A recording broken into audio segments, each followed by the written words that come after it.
Hello everyone, welcome back to scientific price action training school and मेरा नाम राजेश चौधरी है। Regular basis पे YouTube पे जितने भी हम कंटेंट अपलोड करते हैं, टेलीग्राम चैनल पे आप लोगों के लिए टेक्निकल एनालिसिस अपडेट करते हैं। तो हमारा जो मेन उद्देश्य है कि एजुकेशन एंड अवेयरनेस को बढ़ावा देना। स्टॉक मार्केट जैसे कि आपका एनएससी बीएसई, आपके एक्सचेंज भी यही कर रही है कि रिटेल ट्रेडर है उनके अंदर जागरूकता है और वो अपने इन्फॉर्म डिसीजन ले सके। मीन्स वो सीखे, समझे और उसके बाद अपने डिसीजन खुद ले। मीन्स वो इंडिपेंडेंट बने, क्योंकि कॉल टिप्स देने से और ये सब चीजें करने से आपको पता नहीं कि प्राइस की साइकिल क्या है, कुछ भी क्या है, तो प्राइस कहीं भी जा सकता है, तो आपका end of the day loss हो जाएगा। तो आप हमें ऐसा इन्फॉर्म डिसीजंस ले और हम इस अवेयरनेस को हम और आगे बढ़ा रहे हैं और आगे चल के हम और काम करेंगे। पास्ट में हमने इससे रिलेटेड बहुत काम किया है। जितने भी हमारे स्टूडेंट्स जो होते हैं वो कंटिन्यू करते हैं, वो प्रॉपर सीखते हैं, नॉलेज लेते हैं, देन वो इन्फॉर्म डिसीजन लेते हैं। मींस चीजों को समझने के बाद उसके बाद करते हैं। तो काफी जगह आपने देखा होगा, काफी लोग आपको ओवरनाइट लखपति बना रहे थे, कोई आपको करोड़पति बना रहा था। तो उस चक्कर में मत पड़िए, क्योंकि स्टॉक मार्केट ऐसी चीज नहीं है, ये प्रोफेशन की तरह आप सीखेंगे, समझेंगे, प्रैक्टिस करेंगे, उसके बाद उसके अप्लाई करेंगे, देन आप अपने रिजल्ट्स खुद देख पाएंगे कि आपके रिजल्ट्स कितने आ रहे हैं।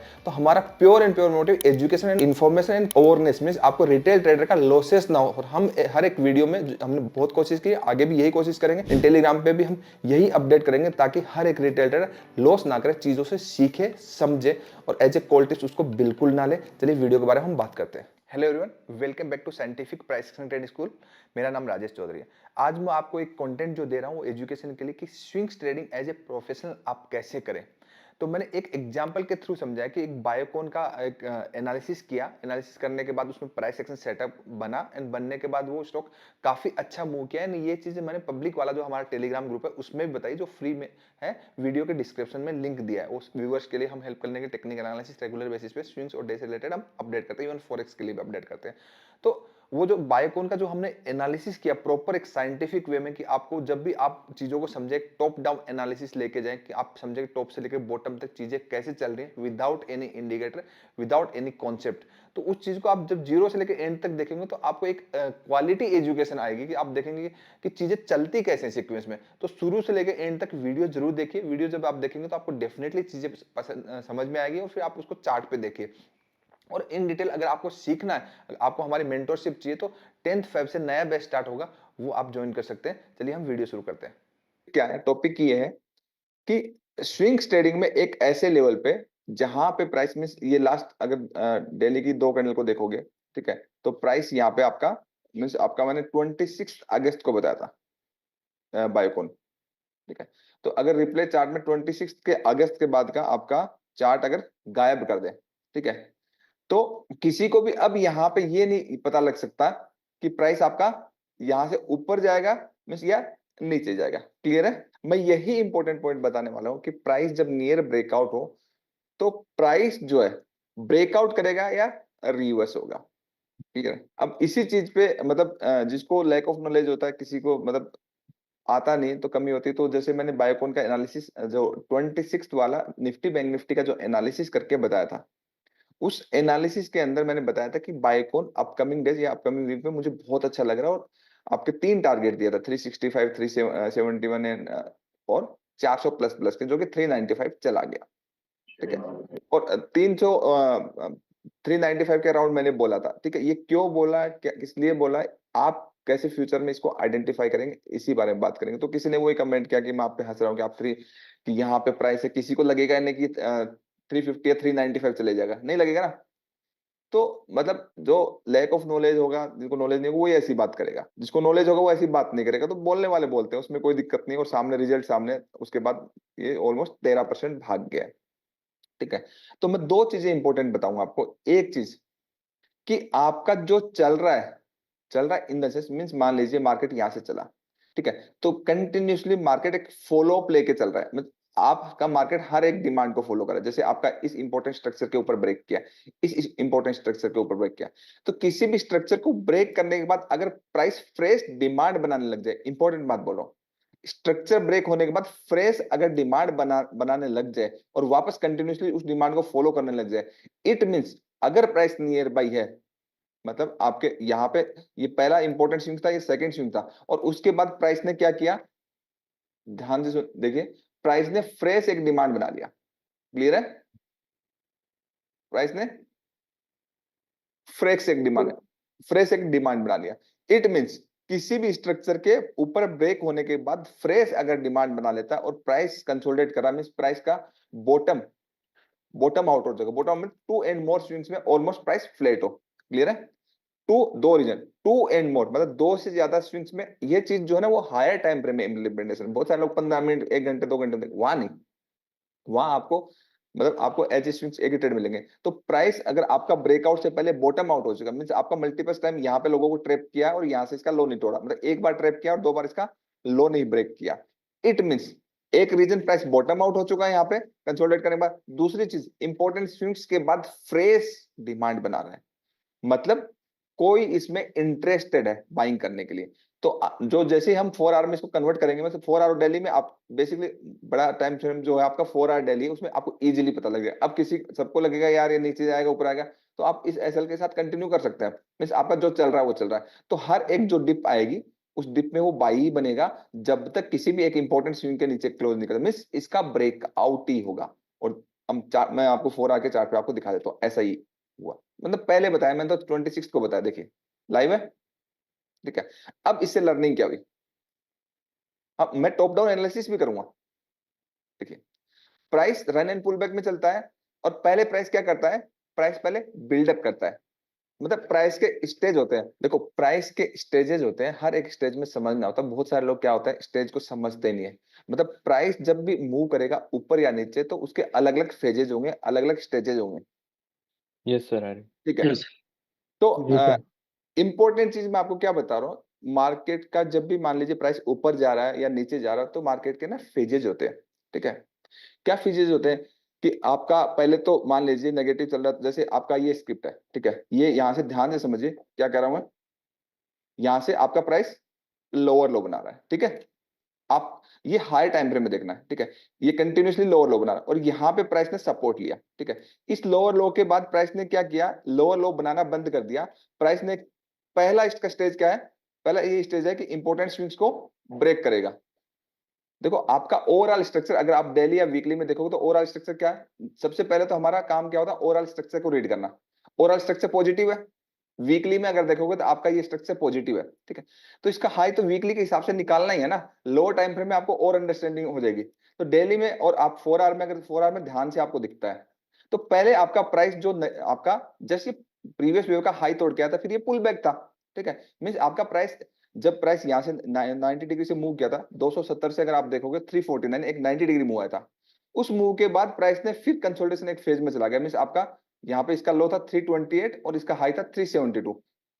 इसको प्राइस ने क्या किया आपका, अगर आप जुलाई से देखोगे, मतलब यहां से अगर आप देखिए जून, जून से देखोगे तो अभी क्या चल रहा है अगस्त। तो 4 आवर टाइम फ्रेम का आपका जून जुलाई अगस्त ऑलमोस्ट 3 महीने का कंसोलिडेशन था। 3 महीने के कंसोलिडेशन के बाद प्राइस बॉटम पे था। अब पिछली बार की तरह हम कैसे ये समझें कि प्राइस इस बार, पिछली बार तो स्विंग हाई को ब्रेक करके जस्ट नीचे आ गया था, इस बार ऐसा क्यों बोल दिया कि प्राइस अब इतना ऊपर जाएगा, सवाल तो ये है ना।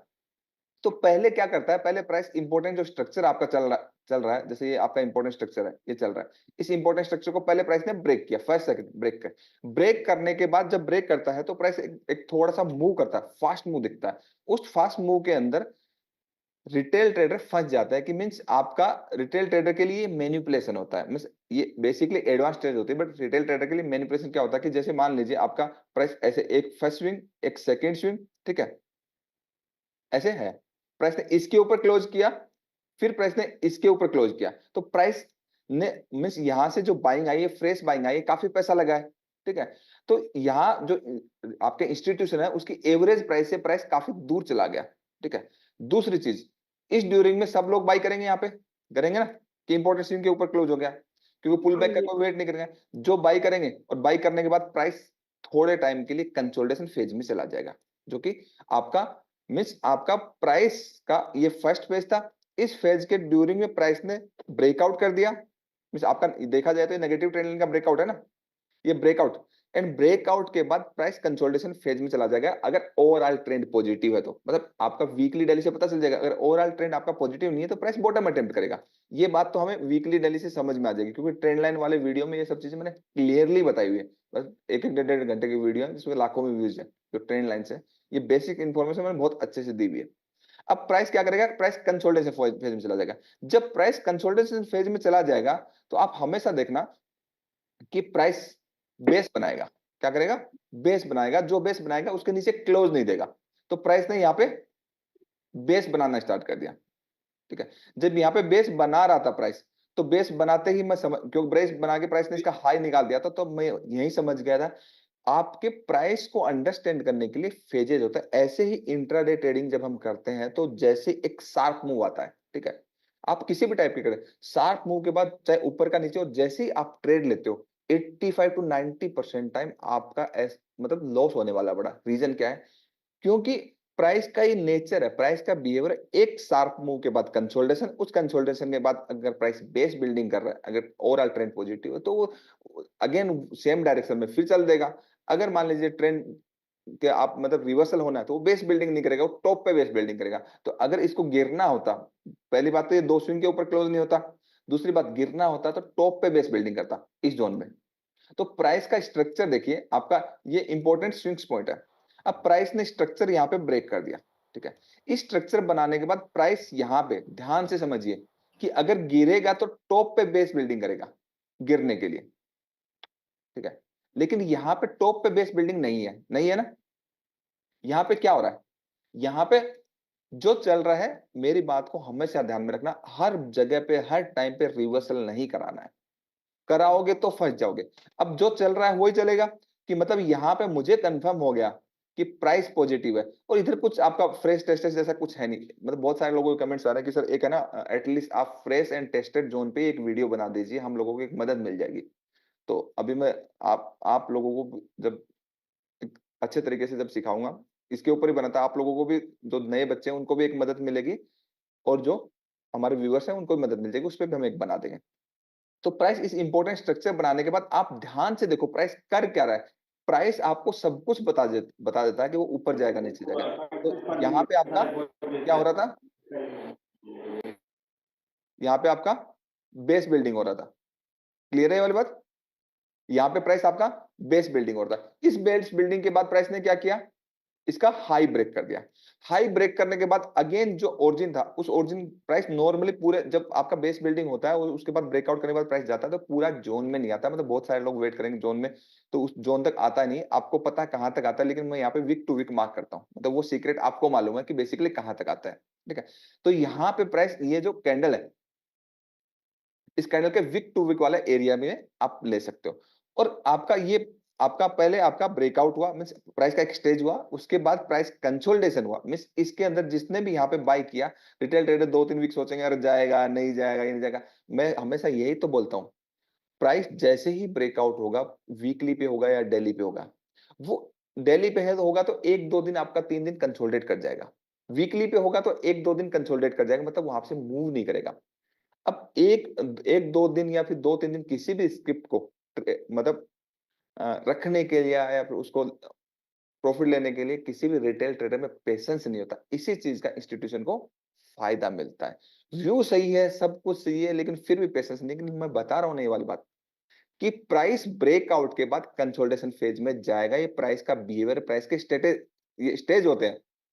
अब चला गया, चलाने के बाद, चलने जाने के बाद रिटेल ट्रेडर जिन्होंने बाय किया वो सोचा यार अब तो नहीं जाएगा, मैं स्टॉप लॉस देगा, तो वो डर के मारे जिन जिन 358 पे लिया, थोड़ा सा प्रॉफिट बुक किया, निकल गया, ठीक है ना। क्योंकि बड़ी पिक्चर उसको मालूम नहीं, वीकली के अंदर बड़ी पिक्चर क्या है, वीकली के अंदर बड़ी पिक्चर अभी मैं दिखाऊंगा आपको कि क्या है, ठीक है। फिर प्राइस यहाँ पे आया, फिर बेस बिल्डिंग किया। अब जो समझदार होगा वो क्या करेगा, यहाँ तो लिया ही लिया, यहाँ और ऐड करेगा। क्यों, क्योंकि उसको पता है कि अब रिस्क कितना है। जब यहाँ पे बेस बिल्डिंग, रिस्क छोटा सा है। अब इसके बाद जब ये वाली कैंडल बनी, तो वो और ज्यादा क्वांटिटी ऐड करेगा। फिर जब प्राइस यहाँ पे आया तब वो और ज्यादा क्वांटिटी ऐड करेगा, बिकॉज उसको पता है कि इससे बड़ा मेरा रिस्क नहीं है। समझ में आया। क्योंकि ट्रेडिंग जो है वो रिस्क मैनेजमेंट का ही गेम है। पहले पता तो चल जाएगा, अब मुझे पता चल जाएगा मेरा 1 रुपए का रिस्क है, 100 रुपए का टारगेट है, तो मैं बहुत बड़ा ट्रेड लूंगा ना। तो आपका प्राइस ब्रेकआउट के बाद कंसोलिडेशन में चला जाता है। उस कंसोलिडेशन में आपको रिस्क मालूम पड़ जाता है, मतलब वेट करना है कंसोलिडेशन का। और उसके बाद आपके पास ये एक मौका था, ठीक है, ये दूसरा मौका था, और ये तीसरा मौका था, ठीक है। इसको एक्यूमुलेट करने के लिए बार बार 350, अगेन 350, और अगेन लो कितना इसका 355। 350 से लेकर के 355 से बीच में आपके पास एक्यूमुलेट करने का बहुत अच्छा मौका था, क्योंकि प्राइस ब्रेकआउट करने के बाद बेस बिल्डिंग करने चला गया, बिल्डअप कर रहा था। क्या कर रहा था? आपका it is first swing, it is second swing, ठीक है, और ये थर्ड के अंदर क्या हुआ? जैसे 4 आवर की कैंडल ऊपर क्लोज हुई, तो ज्यादा टाइम नहीं लगा, इसने 1.5 दिन के अंदर वो टारगेट, थर्ड टारगेट भी अचीव कर दिया। मींस ऑलमोस्ट जहां से आपने अक्यूमुलेट किया, ऑलमोस्ट 13% रिटर्न आ गए। इस तरीके से अगर स्विंग ट्रेडिंग जो भी करेगा, मींस ये क्या है? All about psychology.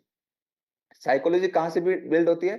जब आपका सबकॉन्शियस माइंड ट्रेन होता है, मींस आपको एक प्रॉपर ट्रेनिंग होती है बिगिनिंग से लेकर के एडवांस तक। जब जैसे आपका टॉप डाउन एनालिसिस है, जैसे हमारे कोर्स का स्ट्रक्चर है, उस कोर्स के स्ट्रक्चर में हम किसी भी कॉन्सेप्ट्स को नहीं सिखाते। मतलब हम डिमांड एंड सप्लाई नहीं, डिमांड सप्लाई को मैं कभी बुरा नहीं बोलता, अच्छा है, जहां पे जरूरत है कोई दिक्कत नहीं। एसएमसी के अगर इन डेप्थ आपको आता है तो अच्छा है, अगर ऊपर ऊपर से आता है तो वो बुरा है। मतलब ना ना तो कोई कॉन्सेप्ट बुरा है ना कोई अच्छा है, आपको जीरो से लेकर एंड तक सीक्वेंस में सीखना पड़ेगा। इंडिकेटर से तो खैर छोड़ दो, वो तो आप बात ही नहीं करते उस बारे में। चार्ट आपका नीट एंड क्लीन होना चाहिए, चीजें अच्छे से क्लियर होना चाहिए। फालतू के एक एस लाइन के अलावा क्या, या फिर एक आधी आपने ट्रेंड लाइन लगा दी, इसके अलावा किसी भी चीज की जरूरत नहीं है। जैसे वेबसाइट पे हमारा कोर्स का स्ट्रक्चर, उसमें सीक्वेंस में है ना कि मार्केट स्ट्रक्चर से लेकर के एडवांस तक, एंट्री एग्जिट से लेकर सब तक।